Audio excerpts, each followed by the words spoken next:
भक्तों 16 मई वट सावित्री व्रत में इन 3 चीजों का दान जरूर करें, छप्पर फाड़कर होगी धन वर्षा। भक्तों आज के इस वीडियो में हम जानेंगे कि वट सावित्री व्रत 2026 में कब रखा जाएगा, 15 या 16 मई, और इसकी पूजा का शुभ मुहूर्त क्या है, पूजा विधि क्या रहने वाली है, और इस दिन आपको क्या खाना चाहिए एवं क्या नहीं खाना चाहिए, कौन सी चीज जो हमें दान में देनी चाहिए और कौन सी चीजें जिसका दान हमें वट सावित्री पूजा के दिन भूल से भी नहीं करना चाहिए। साथ ही भक्तों इस वीडियो में हम जानेंगे कि वह कौन सी वह 3 महिलाएं हैं जिन्हें वट सावित्री पूजा का व्रत गलती से भी नहीं रखना चाहिए, और यह भी जानेंगे कि वट सावित्री की पूजा आपको कैसे करनी है। पहली बार यदि आप व्रत रख रहे हैं तो क्या क्या सावधानियां आपको इस दौरान बरतनी चाहिए, एवं वट सावित्री पूजा के दिन आपको कौन सी विधि से पूजा करनी है एवं दिन पूजा करनी है, पूजा का शुभ मुहूर्त क्या रहेगा, पूजा विधि क्या रहेगी, ये समस्त जानकारी आज हम आपको इस छोटी सी वीडियो के माध्यम से बताने जा रहे हैं। इसलिए भक्तों वीडियो के अंत तक बने रहे और वीडियो को पूरा ही देखा करें, तभी आपको संपूर्ण जानकारी प्राप्त होगी। जी हाँ भक्तों, वट सावित्री व्रत के दिन चाहे कुछ करना या ना करना, लेकिन ये एक छोटा सा दान जरूर से करना, इससे अखंड लक्ष्य और सौभाग्य की प्राप्ति होगी। इसी के साथ भक्तों आज की वीडियो बहुत ही महत्वपूर्ण है, तो इस वीडियो को शुरू से लेकर अंत तक जरूर देख लेना और आप सुहागन महिलाओं तक जरूर से शेयर कर दीजिएगा, क्योंकि वट सावित्री का व्रत शादीशुदा महिलाओं के लिए ही है। तो भक्तों चलिए वीडियो में आगे बढ़ते हैं, और उससे पहले यदि आप भी अपने जीवन में भगवान विष्णु और माता लक्ष्मी की असीम कृपा, उनका आशीर्वाद प्राप्त करना चाहते हैं तो वीडियो को लाइक करें, चैनल को सब्सक्राइब करें और कमेंट बॉक्स में अपने पति की लंबी आयु के लिए जय मां सावित्री जरूर लिख दें। तो भक्तों वट सावित्री व्रत हिंदू धर्म का एक प्रमुख त्योहार है जो कि साल में एक ही बार आता है। वट सावित्री का व्रत सुहागन महिलाएं अपने पति की लंबी उम्र एवं स्वस्थ निरोगी जीवन के लिए करती हैं। हर वर्ष ये सावित्री व्रत ज्येष्ठ मास की अमावस्या तिथि के दिन रखा जाता है। आज इस वीडियो में हम जानेंगे कि वट सावित्री व्रत कैसे करें से लेकर तक की संपूर्ण जानकारी आपको सिर्फ इसी वीडियो के माध्यम से प्राप्त हो जाएंगी। साथ ही हम आपको शास्त्रों के अनुसार पति की कुशलता के लिए इस दिन कौन सा श्रृंगार आपको करना चाहिए और कौन सा श्रृंगार आपको नहीं करना चाहिए, ये भी आपको बताएंगे। तो भक्तों वैदिक पंचांग के अनुसार ज्येष्ठ माह की अमावस्या तिथि 16 मई सुबह 5:11 से शुरू होगी और इसकी समाप्ति 17 मई रविवार को मध्य रात्रि 5:30 पर होगी। ऐसे में 16 मई को सावित्री व्रत किया जाएगा। इसी दिन शनि अमावस्या मनाई जाएगी। पूजा का शुभ मुहूर्त 16 मई को सुबह 7:12 से दोपहर 12:15 तक रहेगा, और इसके एक दिन पूर्व यानी कि 15 मई को हम नहाए करते हैं। तो नहाए के दिन आप सबसे पहले नाखून काट लीजिएगा, उसके बाद बाल धो लीजिएगा, और इस दिन हमें शुद्ध भोजन करना चाहिए, यानी लहसुन, प्याज, बैंगन, मसूर की दाल के बिना आपको इस दिन भोजन ग्रहण करना चाहिए, क्योंकि ये सभी चीजें तामसिक प्रवृत्ति की होती हैं, जिस वजह से वट सावित्री के व्रत में इन्हें खाना निषेध माना जाता है। साथ ही आप इसी दिन अपने दोनों हाथों में मेहंदी जरूर लगा लें, क्योंकि देखिए भक्तों मेहंदी और महाव्रत सुहागन स्त्रियों की शान होती है। इसीलिए आप इस दिन यदि कोई विशेष प्रकार के श्रृंगार नहीं कर पाते हैं तो आप कम से कम और महाव्रत जरूर लगा लें। और अगर आपके घर में वट सावित्री व्रत के दिन बनाने की परंपरा है तो आप नहाए खाए के दिन ही बना लें, और उसके अगले दिन हम व्रत रखेंगे। तो व्रत के दिन आप लोग सुबह जल्दी उठ जाइएगा, सुबह जल्दी उठकर आप स्नान कर लीजिएगा, और इस दिन हमें लाल पीला वस्त्र पहनकर ही पूजा करनी चाहिए। तो आपके पास नई साड़ी है तो आप लोग नई साड़ी पहन करनी चाहिए लीजिएगा, या आप अगर शादी का जो भी साड़ी है पहनना चाहती है तो वो भी बन सकती है। और चूड़ी आप लोग एक डिब्बा नया जरूर खरीद लीजिएगा। साड़ी आप पहले वाली है तो भी पहन सकती है, लेकिन चूड़ी आप अपने लिए एक नया जरूर से ले लीजिएगा, और उस दिन 16 श्रृंगार किया जाता है। तो आप अपना सिंदूर से मांग भर लेना ले, और गले में मंगलसूत्र पहन ले, पैर में पायल बिछुआ और महावर जरूर लगा लीजिएगा। और जो शादी की चुनरी रहती है वो ओढ़कर ही हमें इस दिन पूजा करनी चाहिए, और आप लोग मांग में जो मांग है वो भी जरूर पहन लीजिएगा। और इस दिन हमें टीका पहनकर ही पूजा करनी चाहिए। सुहाग का सबसे बड़ा प्रतीक टीका होता है, तो आप लोग टीका जरूर पहन लीजिएगा। और भक्तों कई बार क्या होता है कि बहुत सारे लोगों के आसपास वट वृक्ष नहीं होता है, या जो किसी कारणवश नहीं जा सकते हैं, ऐसे लोग अपने घर में कोई छोटा सा वट वृक्ष खरीद कर ला सकते हैं, या वृक्ष की टहनियों को भी लाकर उनकी विधिवत पूजा सकते हैं। लेकिन वृक्ष के पास जाकर पूजा करना अधिक पुण्यकारी होता है, इसलिए जब तक बहुत जरूरी ना हो तब तक घर में पूजा ना करें। लेकिन भक्तों ध्यान रखिएगा, वट सावित्री पूजा के दिन कभी भी हमें बरगद की टहनी नहीं तोड़नी चाहिए।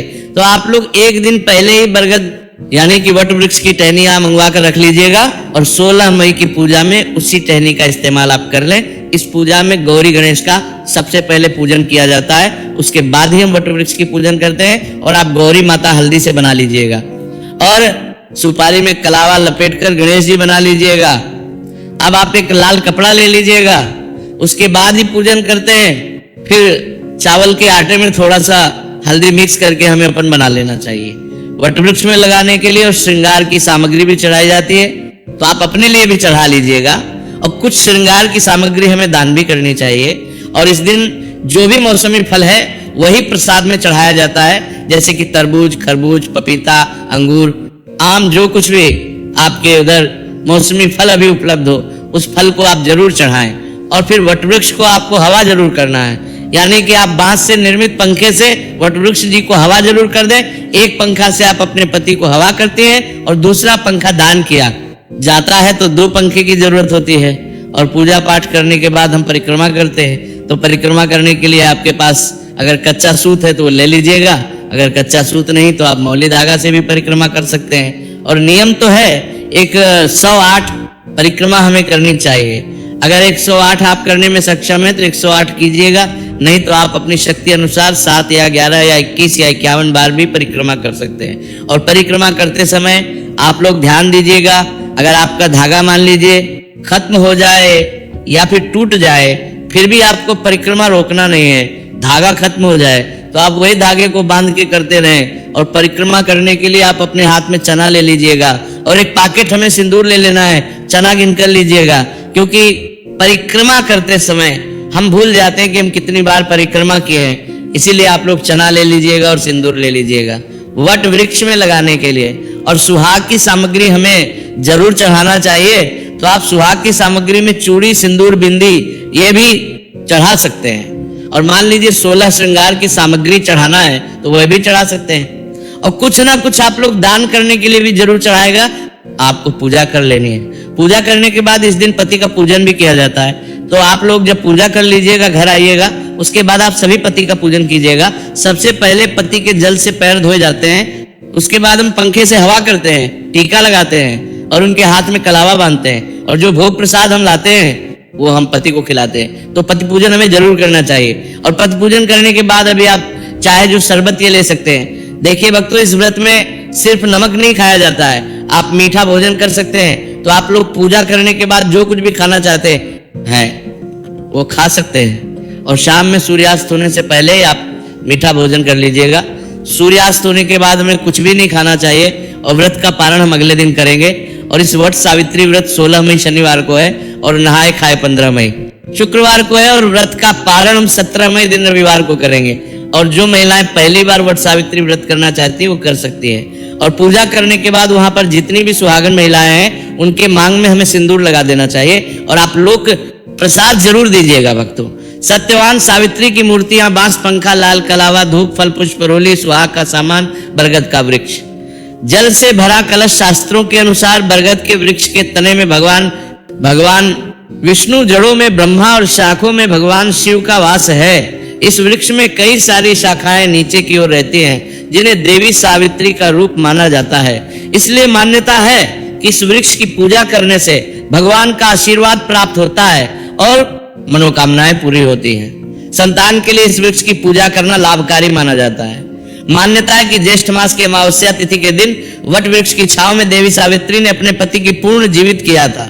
वृक्ष की पूजा की जाने लगी। हिंदू धर्म में जिस तरह से पीपल के वृक्ष को भगवान विष्णु का प्रतीक माना जाता है, उसी तरह बरगद के पेड़ को भगवान शिव का प्रतीक माना जाता है। भक्तों, इस दिन कौन सी गलतियां भूलकर नहीं करनी चाहिए, चलिए जानते हैं। वट सावित्री में ऐसी कौन सी 3 चीज है जिसे सावित्री माता को नहीं चढ़ाना चाहिए, तथा पूजा में इन चीजों को शामिल नहीं करना चाहिए, नहीं तो आपका व्रत टूट जाएगा और आपको पाप लग जाएगा।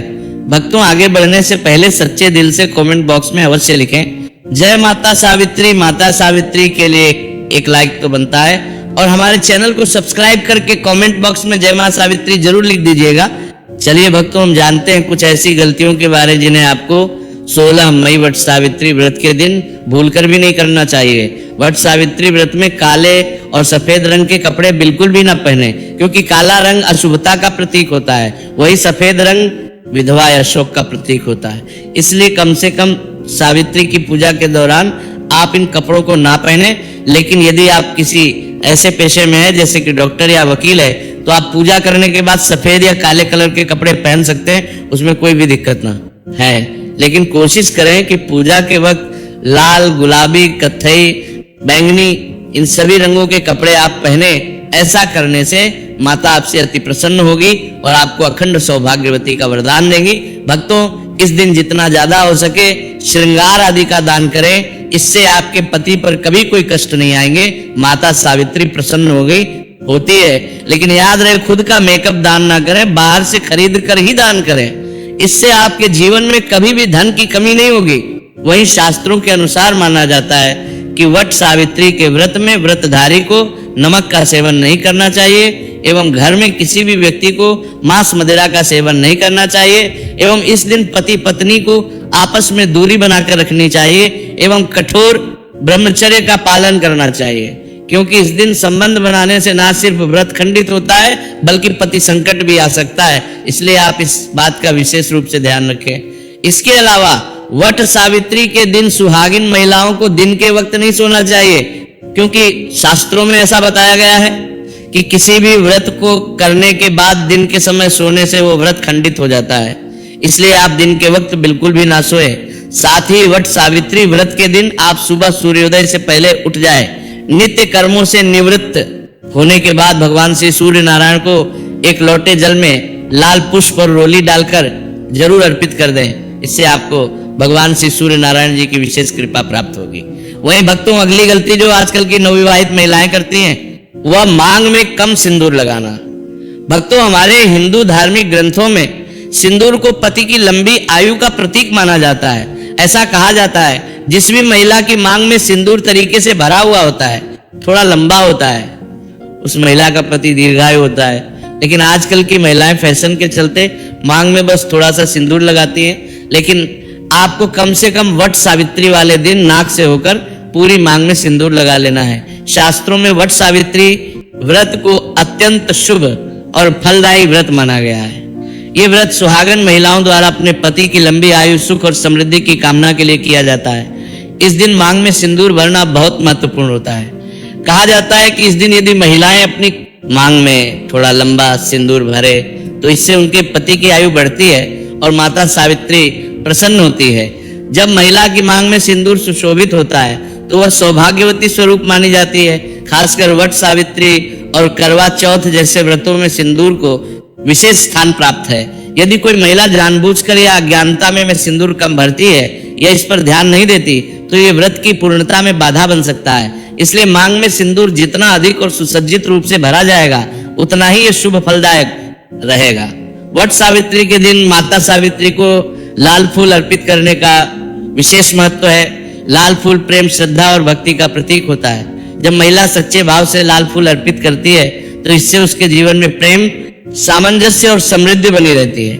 माता सावित्री को लाल रंग प्रिय है और ये उन्हें प्रसन्न करता है। इस दिन घर में मीठे पकवान, गुलगुले अवश्य बनाए जाने चाहिए और उन्हें पहले माता को भोग लगाकर फिर प्रसाद रूप में ग्रहण करना चाहिए। ये परंपरा न केवल धार्मिक आस्था का प्रतीक है बल्कि घर में सकारात्मक ऊर्जा और सुख समृद्धि का प्रवेश भी कराती है। आज के समय में कई महिलाएं सावित्री के दिन इसे एक सामान्य व्रत समझकर ब्यूटी पार्लर चली जाती है और बाल कटवा लेती है। ये बहुत बड़ी भूल मानी जाती है। शास्त्रों में इसे घोर पाप कहा गया है। बाल कटवाने से माता सावित्री रुष्ट हो जाती है और इससे पति के जीवन पर संकट आ सकता है। करवा चौथ और वट सावित्री जैसे व्रतों में बालों को कटवाना अशुभ माना गया है। ये व्रत पति की दीर्घायु और अखंड सौभाग्य के लिए होता है और इस दिन अर्पित की जाने वाली किसी भी वस्तु की और पवित्रता का ध्यान रखना आवश्यक है। कोई भी टूटी फूटी वस्तु, चाहे वो फूल हो, थाली हो या पूजा की अन्य सामग्री अर्पण योग्य नहीं होती। चूड़ियों का विशेष महत्व होता है और व्रत के दिन सफेद, नीली या काली चूड़ियां पहनने से बचना चाहिए। टूटी हुई चूड़ियां तो बिल्कुल भी नहीं पहननी चाहिए। मंगलसूत्र सुहाग का प्रतीक है, इसलिए वट सावित्री के दिन इसे गले में अवश्य धारण करना चाहिए। यदि कोई महिला इस दिन सूत्र नहीं पहनती है तो उसका व्रत अधूरा माना जाता है। शास्त्रों में कुछ ऐसी स्थितियों का उल्लेख है जब महिलाओं को यह व्रत नहीं करना चाहिए। सबसे पहली स्थिति जिसमें व्रत नहीं रखना चाहिए वो गर्भवती महिलाओं की होती है। हालांकि शास्त्र गर्भवती महिला को व्रत करने से मना नहीं करते, लेकिन यदि महिला कमजोर हो या उसकी तबीयत ठीक ना हो तो यह व्रत उसके और गर्भस्थ शिशु के लिए हानिकारक हो सकता है। इसी के साथ आजकल अक्सर एक दूसरे के गहने पहन लेती है, लेकिन इस दिन अपनी चूड़ियां बिछुए, मंगलसूत्र, सिंदूर जैसी चीजें किसी और को देना वर्जित है। इससे पति के जीवन पर संकट आ सकता है। व्रत के दौरान ब्रह्मचर्य का पालन करें, सात्विक भोजन करें और फलाहार करें। भूलकर भी प्याज, लहसुन या तामसिक भोजन का सेवन ना करें, क्योंकि यह व्रत की पवित्रता को खंडित करता है। यदि आपने इस व्रत को विधि से किया, नियमों का पालन किया और माता सावित्री की सच्चे मन से पूजा की तो निश्चित रूप से माता का आशीर्वाद आपके पति और परिवार पर बना रहेगा। इस बार वट सावित्री व्रत के दिन शनिश्चरी अमावस्या है, जिसमें स्नान और दान का बहुत फल मिलता है। ये अमावस्या स्नान, दान और श्राद्ध की अमावस्या कही जाती है। इसलिए तिथि न सिर्फ महिलाओं के लिए बल्कि पुरुषों के लिए भी खास है। इस व्रत में स्नान, वदान आदि का अक्षय फल मिलता है। इस दिन पवित्र नदियों में स्नान करके पितरों के नाम से तर्पण करना चाहिए। ऐसा कहा जाता है कि इससे पितरों का आशीर्वाद मिलता है। ज्येष्ठ मास सुहागिन महिलाओं के लिए अधिक महत्वपूर्ण होता है। इसका कारण है वट सावित्री व्रत। दरअसल ज्येष्ठ मास की अमावस्या तिथि पर वट सावित्री का पर्व मनाया जाता है। इस दिन महिलाएं पति की लंबी उम्र व तरक्की के लिए निर्जला व्रत रखती है। मान्यता है कि इस दिन सावित्री ने यमराज से पति सत्यवान के प्राण वापस ले लिए थे। इस पर्व में मुख्य रूप से वटवृक्ष की पूजा की जाती है। कहा जाता है कि इस पेड़ में ब्रह्मा, विष्णु और शिव जी का वास होता है, इसलिए इसकी उपासना करने से तीनों देवताओं का आशीर्वाद प्राप्त होता है। चलिए भक्तों, अब हम आपको सुनाते हैं वट सावित्री व्रत कथा। वट सावित्री व्रत कथा के अनुसार सावित्री राजर्षि अश्वपति की संतान थी। उन्होंने सत्यवान को अपने पति रूप में चुना, जो वन के राजा दमकसेन के पुत्र थे। नारद जी ने उन्हें बताया कि सत्यवान का जीवन अल्पकालिक है, फिर भी सावित्री ने अपने निर्णय में कोई परिवर्तन नहीं किया। उन्होंने सत्यवान से विवाह किया और अपने परिवार की सेवा हेतु वन में निवास करने लगी। एक दिन जब सत्यवान लकड़ी काटने जंगल में गया तो वहीं गिर पड़ा। ये देखकर यमराज सत्यवान की आत्मा लेने आए। सावित्री जानती थी, क्योंकि वो 3 दिन का उपवास कर रही थी। उन्होंने यमराज से सत्यवान की जान न लेने की प्रार्थना की, लेकिन यमराज नहीं माने। सावित्री ने उनका पीछा करना शुरू कर दिया। यमराज के कई बार मना करने के बावजूद सावित्री पीछे हटने को तैयार नहीं हुई। सावित्री के बलिदान से प्रसन्न होकर यमराज ने कहा कि वो उनसे 3 वरदान मांग सकती है। सावित्री ने पहले वरदान में सत्यवान के अंधे माता पिता के लिए दृष्टि की रोशनी मांगी। दूसरे वरदान में उसने सत्यवान के अंधे माता पिता खोया हुआ राज्य मांगा। अंतिम वरदान में सावित्री ने यमराज से 100 पुत्रों का आशीर्वाद प्राप्त करने की प्रार्थना की।